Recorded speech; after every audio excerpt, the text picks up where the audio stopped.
கிறிஸ்துவுக்குள் அன்பானவரே, நாம் ஜெபிப்போம். எங்களை அதிகமாய் நேசித்து வழிநடத்தும் நல்ல தகப்பனே, இந்த நல்ல நாளுக்காய் நன்றியோடு துதிக்கிறோம். உம்முடைய கிருபை எங்களை தாங்கி வழிநடத்தட்டும் ராஜா.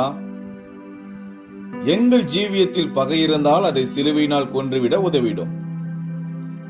நீர் பகையை கொன்று அதனாலே இரு தரத்தாரையும் ஒரே சரீரமாக உமக்கென்று ஒப்புரவாக்கினீரே, உமக்கே ஸ்தோத்திரங்களை ஏறெடுக்கிறோம். எந்த வேறுபாடுள்ள இரண்டு மனிதரையும் உம்முடைய அன்பினாலே ஒருமனப்படுத்தும் சிலுவையின் அன்புக்காக ஸ்தோத்திரம். உம்முடைய இரத்தத்தால் எங்களை உமக்கு சமீபமாக்கும். ஒவ்வொரு குடும்பத்தில் கிறிஸ்துவை ஏற்றுக்கொண்ட ஒவ்வொருவரையும் உம்முடைய ரத்தம் எங்களை சுத்திகரித்து உம்மோடு வைத்திருப்பதற்காக உமக்கு கோடான கோடி நன்றி செலுத்துகிறோம். இந்த நாள் முழுவதும் எங்களை காத்து வழி நடத்தும். எங்கள் ஜெபத்தை கேட்டு எங்களுக்கு பதில் கொடுப்பவரே, உமக்கே நன்றி செலுத்துகிறோம். இயேசு கிறிஸ்துவின் நாமத்தில் ஜெபிக்கிறோம் எங்கள் ஜீவனுள்ள நல்ல பிதாவே, ஆமேன்.